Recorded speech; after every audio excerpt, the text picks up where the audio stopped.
Puji Tuhan, Bapak-bapak sekalian, selamat malam.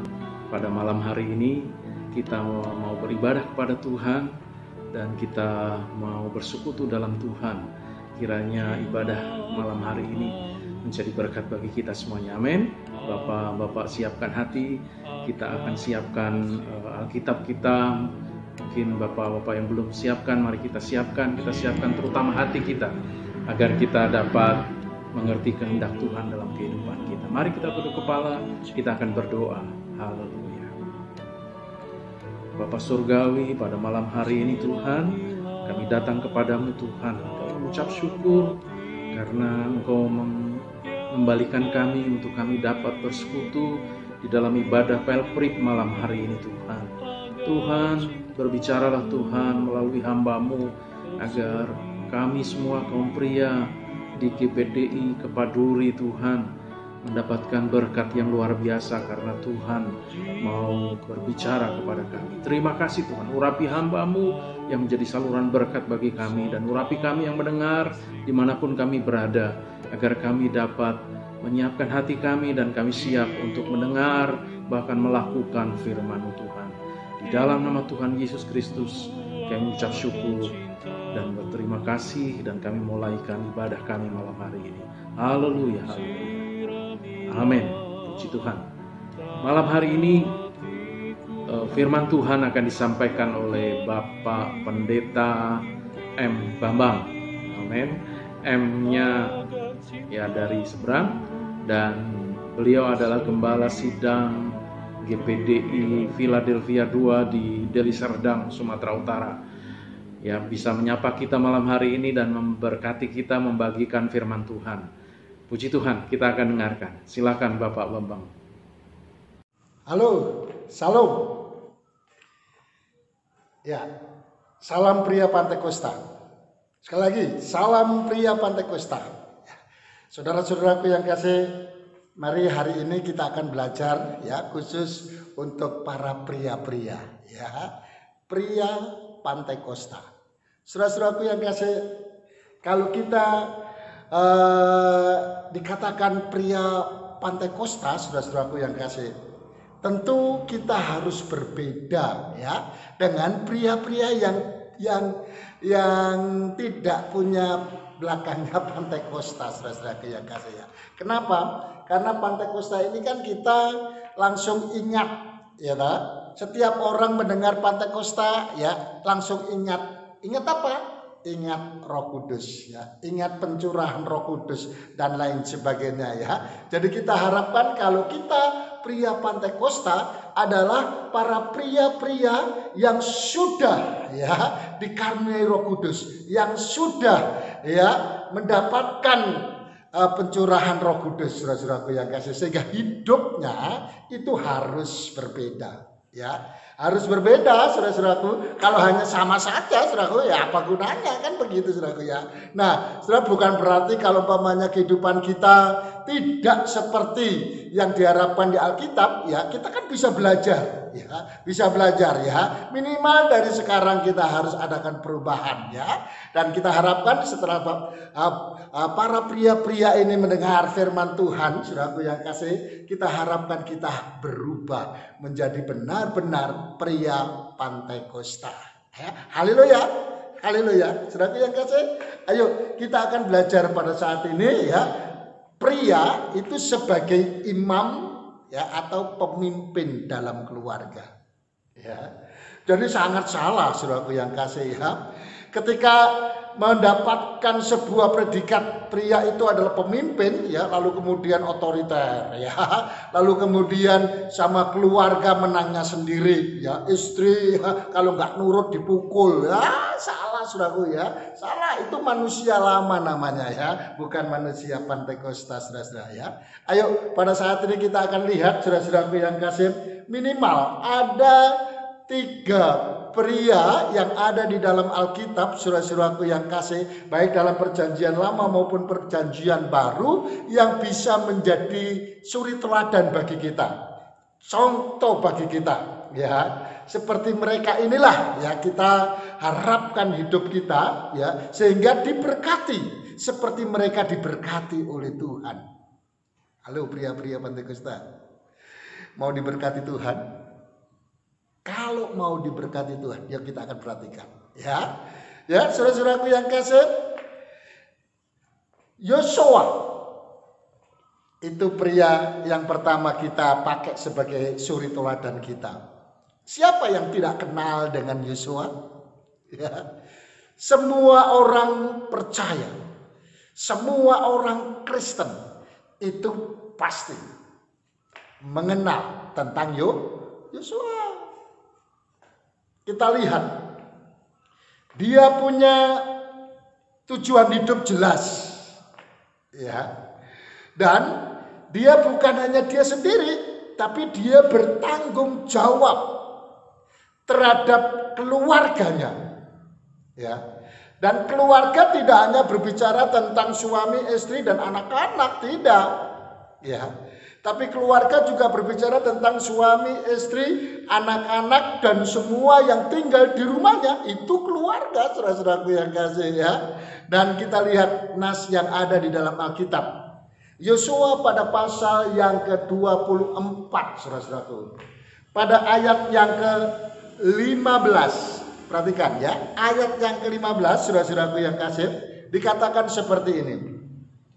Tetapi jika kamu anggap tidak baik beribadah kepada Tuhan, pilihlah ya pada hari ini kepada siapa kamu beribadah.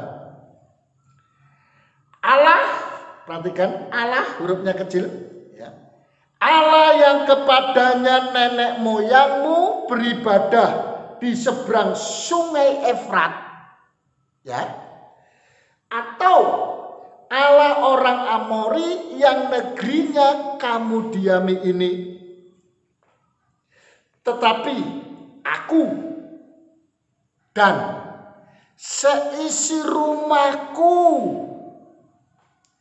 kami akan beribadah kepada Tuhan. Ya, jadi saudara-saudaraku yang kasih, teladan yang sangat baik yang diberikan oleh Yosua ditinggalkan untuk kita agar kita dapat menikmati berkah yang daripada Allah itu yang sudah diberikan kepada Yosua, itu bisa kita nikmati juga. Ya, siapa yang tidak mengenal Yosua? Hidupnya dituntun oleh Tuhan. Ya. Kenapa? Karena dia praktekkan dalam hidupnya mendekatkan diri kepada Tuhan.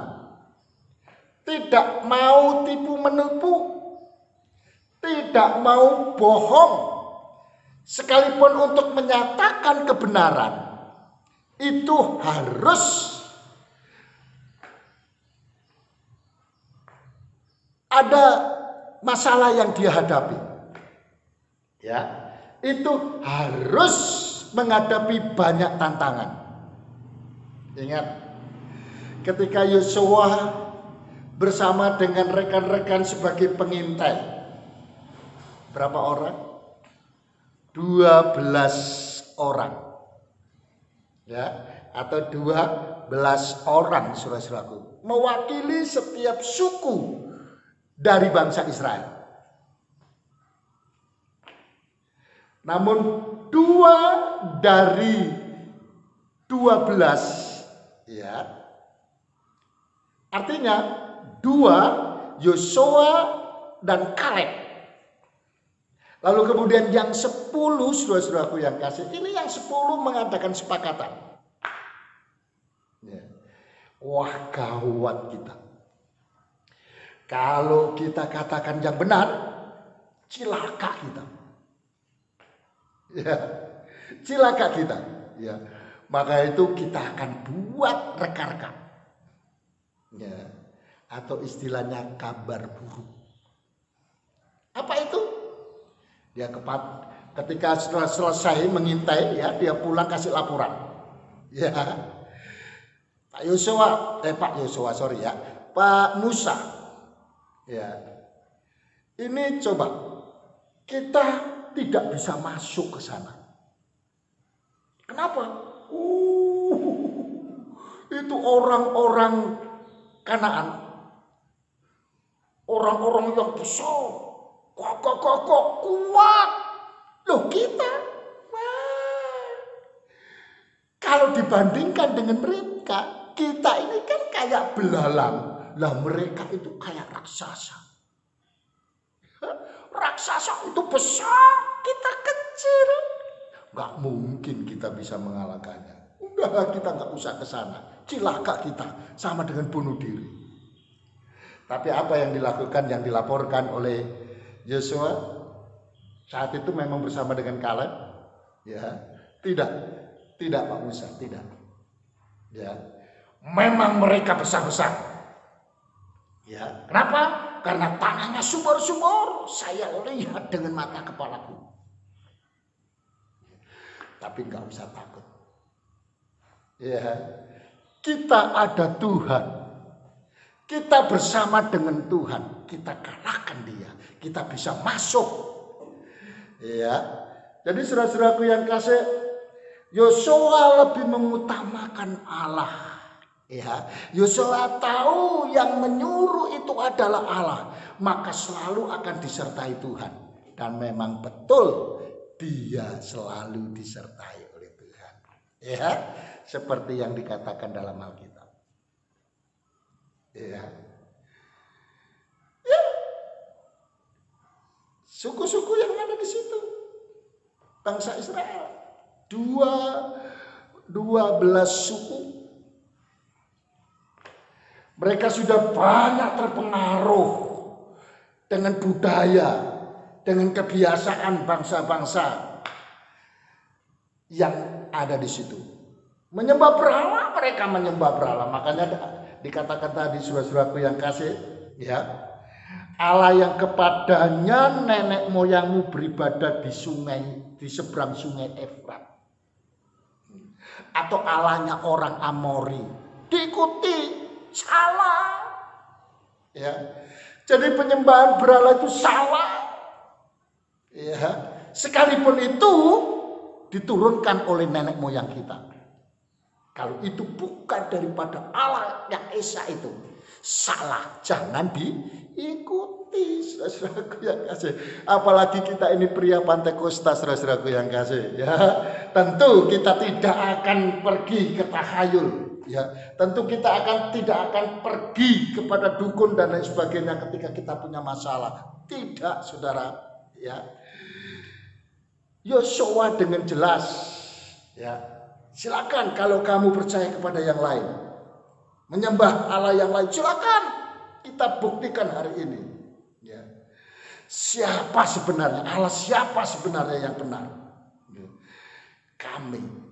Aku, katanya ya, Yosua bilang, aku dan seisi rumahku, ya dan saudara-saudaraku yang kasih, akan tetap menyembah Tuhan. Ya, tapi luar biasa. Nama Kaleb dikenal, ya, beda dengan yang 10 itu. Ya, saudara-saudaraku yang kasih, yuk kita ikuti ya. Itu yang pertama, saudara-saudaraku yang kasih. Yang kedua adalah Ayub. Ya, pun demikian, siapa yang tidak kenal dengan Ayub? Ya, coba kita lihat dulu. Ya, ayat pertama dan kedua memang bagus, saudara-saudaraku yang kasih, dan itu memang tidak salah karena menyatakan siapa sebenarnya Ayub ini. Ya, orang yang takut akan Allah.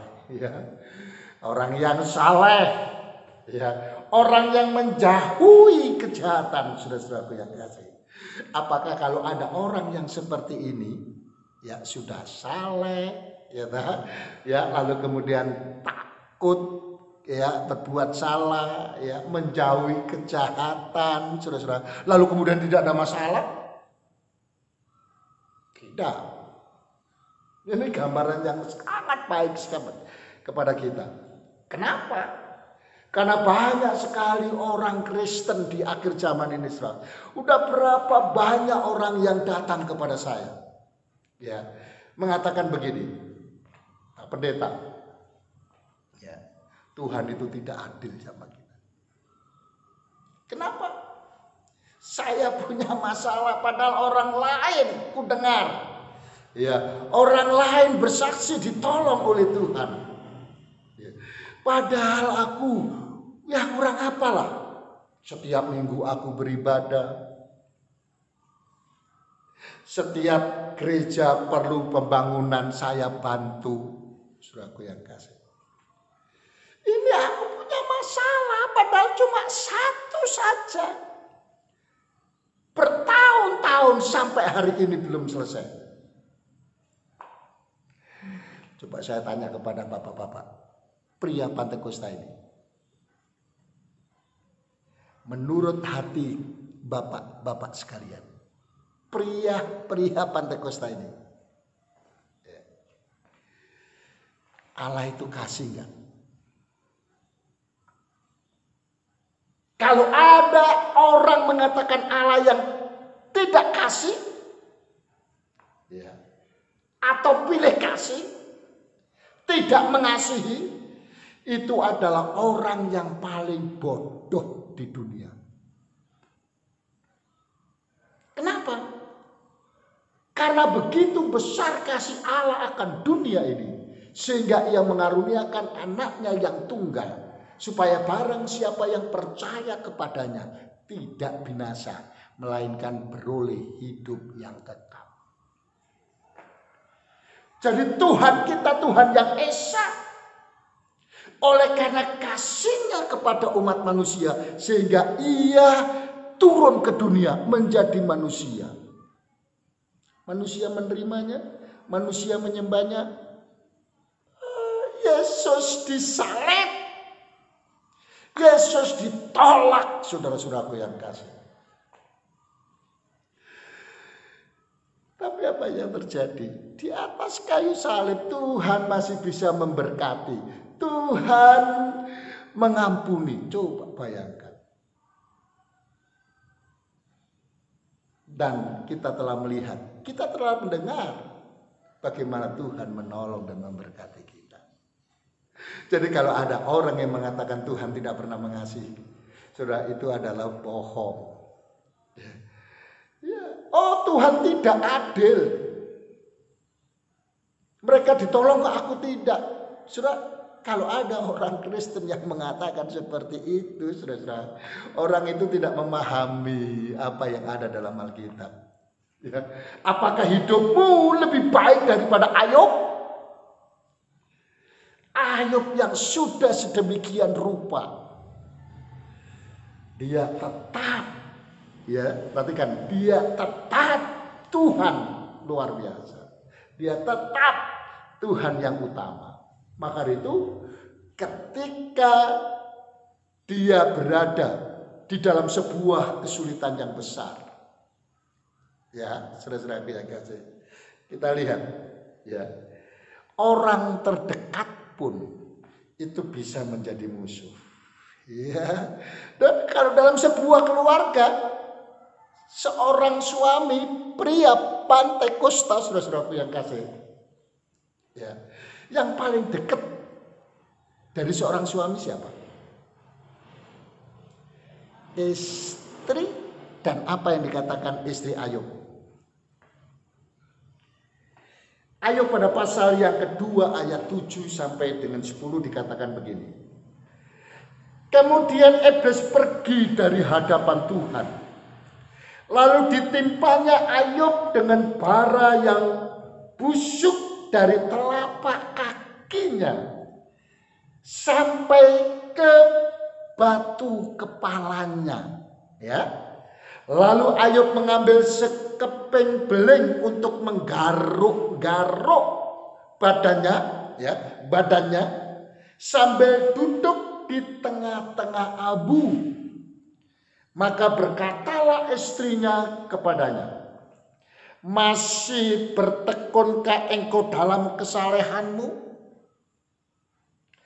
Kutukilah Allahmu dan matilah. Coba perhatikan saudara-saudaraku yang kasih. Ini perkataan yang luar biasa. seorang yang paling dekat. Ya. Tetapi apa kata Ayub dalam ayat yang ke-10-nya? Tetapi jawab Ayub kepadanya, engkau berbicara seperti perempuan gila. Apakah kita mau menerima yang baik dari Allah dan tidak mau menerima yang buruk? Dalam kesemuanya itu, Ayub tidak berbuat dosa dengan bibirnya. Ya, saudaraku yang kasih. Dalam proses perjalanan ayat-ayat ini yang dialami oleh Ayub, saudara, ya, bibir ini bahaya memang, saudara. Ya. Banyak orang yang berdosa karena bibir. Ya. Banyak orang yang celaka juga bibir, saudara-saudaraku yang kasih. Ya. Maka itu hati-hati dengan bibir. Ayub mengatakan dalam semuanya itu Ayub tidak berbuat dosa dengan bibirnya. Tidak. Engkau seperti perempuan gila. Apakah kita mau menerima yang baik saja dari Tuhan, sementara yang buruk tidak? Itu ya saudaraku, perkataan pemimpin yang luar biasa ya, perkataan imam yang luar biasa, perkataan pria Pantekosta yang luar biasa, saudara. Dan setelah itu ya, apa dikatakan dalam Ayub pada pasal yang ke-42 ayat yang kedua, dikatakan begini, aku tahu bahwa engkau sanggup melakukan segala sesuatu dan tidak ada rencanamu yang gagal. Ya, saudaraku yang kasih, ya, semakin dimantapkan ya keimanan daripada Ayub, saudaraku. Ya, ketika dia kukuh ya. Lalu kemudian menegur istri yang salah.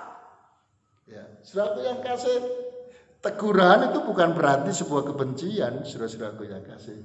Tetapi bagian dari tanggung jawab seorang suami agar istrinya juga diberkati Tuhan. Jadi karena sayang lalu kita biarkan istri salah, itu malah salah kaprah. Ya. Sekalipun itu kita sayangi, kalau salah kita tegur. Ya, itu pemimpin, itu adalah seorang imam, saudara-saudara yang kasih. Lalu kemudian ayat yang kelimanya ya dikatakan begini. Aku tahu, perhatikan ini. Aku tahu bahwa, maaf ya, ayat yang kelima dikatakan hanya dari kata orang saja aku mendengar tentang engkau.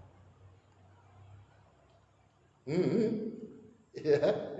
Ayat ini mengatakan hanya kata orang saja aku mendengar tentang engkau, tetapi sekarang mataku sendiri memandang engkau. Apa itu artinya? Ya. Ayub mengalami sendiri bagaimana Tuhan ubahkan. Ya. Jadi pertolongan Tuhan itu tepat pada waktunya, saudara-saudaraku yang kasih. Jangan belum ditolong Tuhan lalu kemudian ngomel-ngomel, ya salah. Ya, percayalah Tuhan itu tahu, ya, dan Dia tidak akan membiarkan kita jatuh. Ya tidak, saudara-saudaraku yang kasih ya.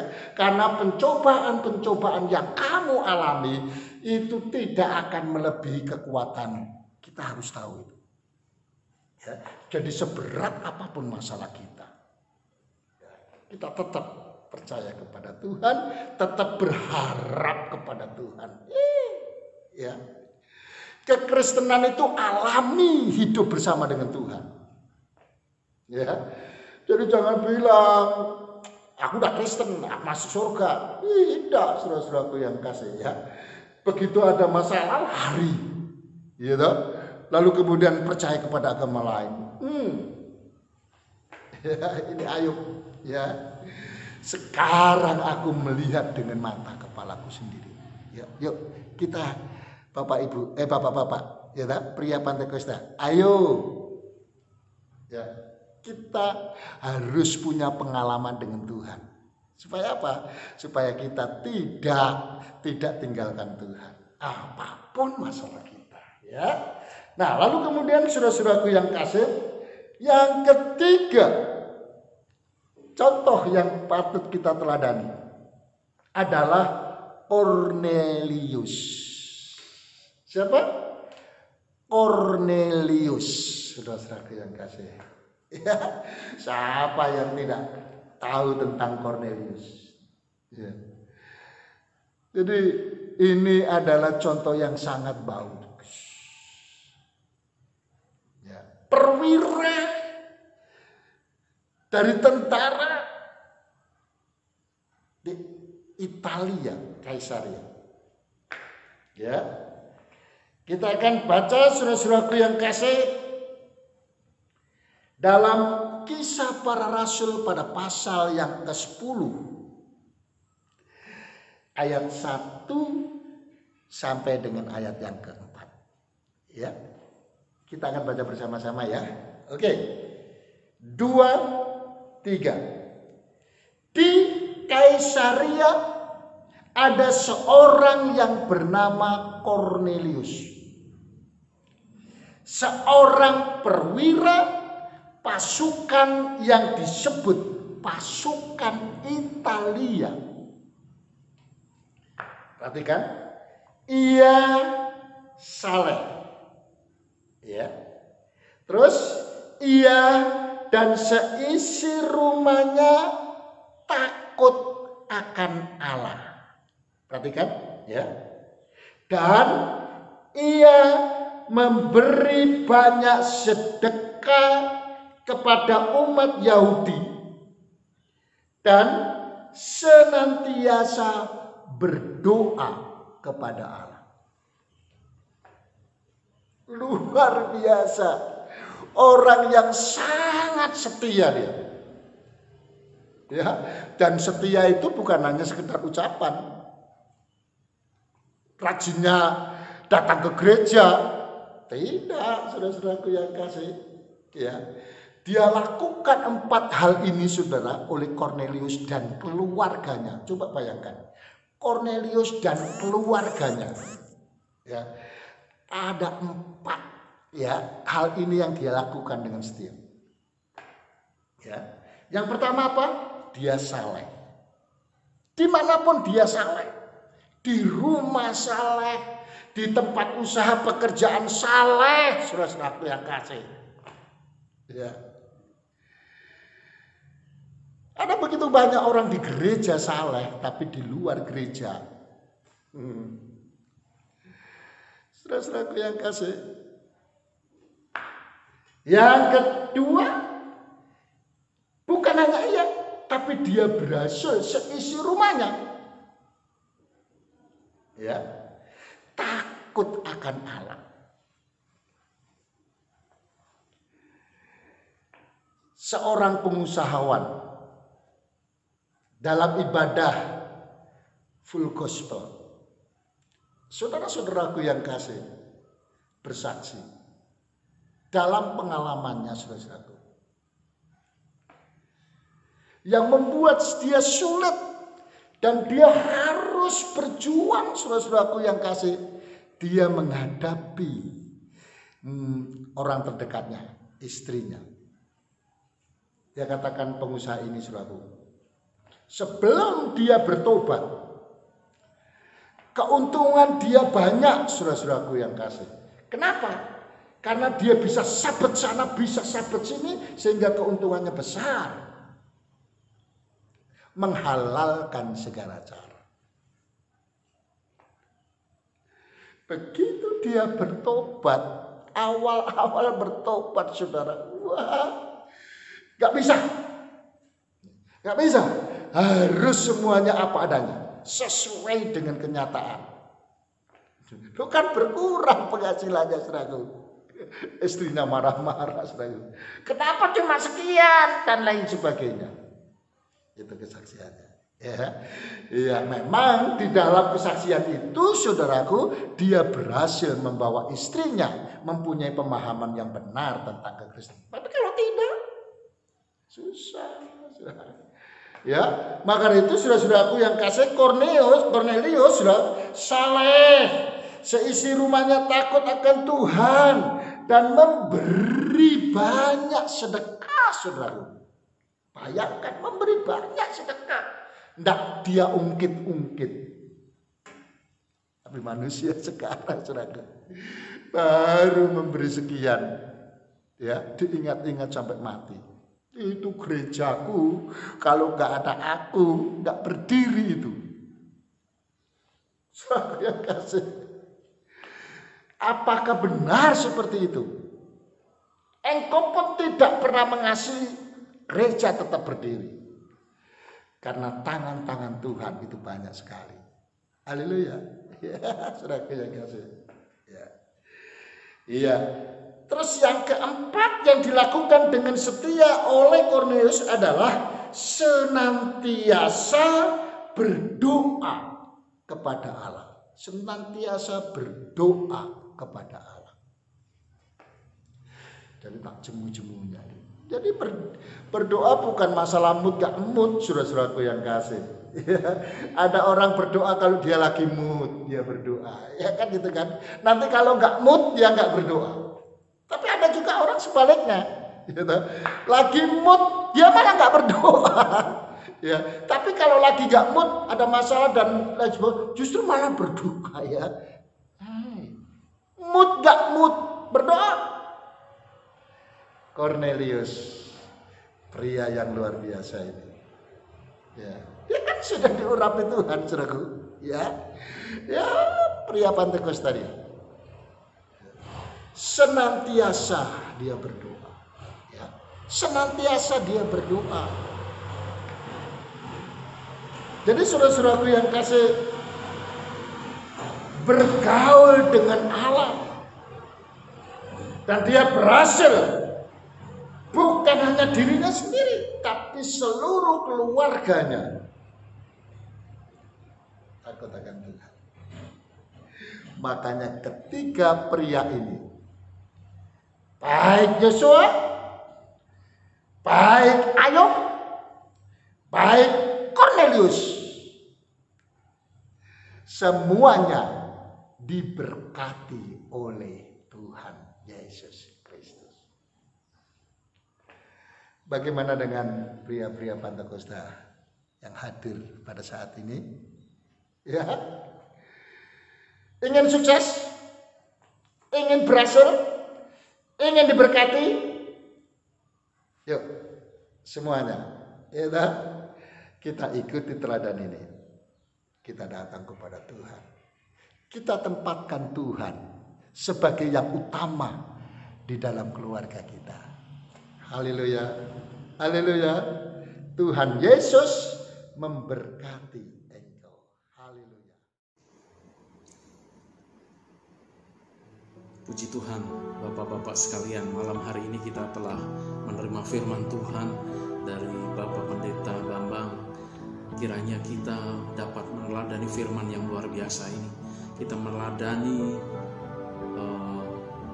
Yosua, kita meneladani Ayub, kita meneladani Kornelius dalam kehidupan kita, bahkan kehidupan keluarga kita. Dan ketika kita meneladani teladan-teladan iman yang telah disampaikan tadi, kita percaya bahwa Tuhan memberkati kita, bahkan keluarga kita dapat menyelesaikan semua permasalahan kita kalau kita mempercayakan kehidupan kita kepada-Nya. Haleluya, haleluya, haleluya. Kita nyanyikan lagu ini bersama-sama. Haleluya, haleluya. Yesus, kita tutup mata kita dan kita mau berdoa kepada Tuhan.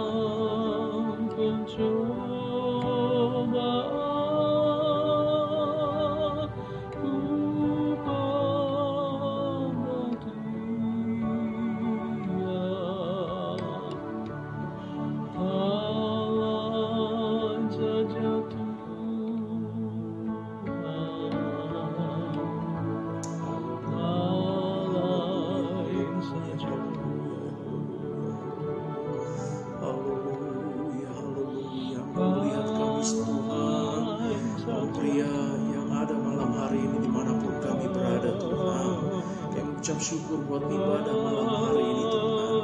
Engkau yang memberkati kami dengan firman yang luar biasa, untuk kami dapat meneladani teladan-teladan iman di dalam firman-Mu Tuhan. Kami dapat meneladani Ayub, kami dapat meneladani Yosua, kami dapat meneladani Cornelius Tuhan dalam kehidupan kami Tuhan. Haleluya, ajar kami Tuhan untuk mempercayakan kehidupan kami hanya di dalam tangan-Mu saja Tuhan, sehingga setiap masalah kami, setiap apa yang kami hadapi Tuhan, kami mau hadapi bersama Engkau Tuhan, dan kami mempercayakan hidup kami kepada-Mu Tuhan. Ajar kami Tuhan, hari lepas hari semakin menyukakan Engkau di dalam iman percaya kami, di dalam segala sesuatu yang kami hadapi Tuhan. Terima kasih Tuhan, kami mau mengandalkan Engkau Tuhan, kami mau mengandalkan Engkau Tuhan. Haleluya, haleluya. Terima kasih Tuhan, terima kasih Tuhan. Engkau memberkati Bapak Pendeta Muhammad Bambang Tuhan, yang sudah menjadikan Tuhan malam hari ini malam yang indah Tuhan, lewat firman yang disampaikannya. Dimanapun dia berada, apapun yang menjadi pelayanannya, dan saat ini apapun yang dihadapinya, biarlah Tuhan senantiasa menolong dia Tuhan. Demikian juga kami yang mendengarkannya Tuhan, apa yang kami hadapi Tuhan, mungkin kesulitan, mungkin himpitan, mungkin Tuhan segala sesuatu, ketidakjelasan, ketakutan, kekhawatiran, apapun yang kami hadapi bersama Tuhan, kami mau serahkan di dalam tangan-Mu ya Bapa. Biarlah kuasa-Mu saja yang beracara, kuasa-Mu saja yang mengurapi dan memampukan kami untuk kami melakukannya bersama Engkau dalam kehidupan kami. Terima kasih Tuhan, terima kasih. Terpuji-pujilah Engkau Tuhan. Kami mengucap syukur buat ibadah malam hari ini Tuhan, karena kami dapat bersekutu bersama Engkau senantiasa Tuhan. Terima kasih Tuhan, terima kasih Tuhan. Haleluya, haleluya. Kami mau akhiri ibadah kami Tuhan malam hari ini hanya di dalam nama Tuhan Yesus Kristus yang menjadi penolong, kekuatan, haleluya, haleluya, dan pelepas jiwa kami. Haleluya, haleluya. Di dalam nama Tuhan Yesus kami mau mengakhiri ibadah kami. Haleluya. Amin. Puji Tuhan. Tuhan memberkati.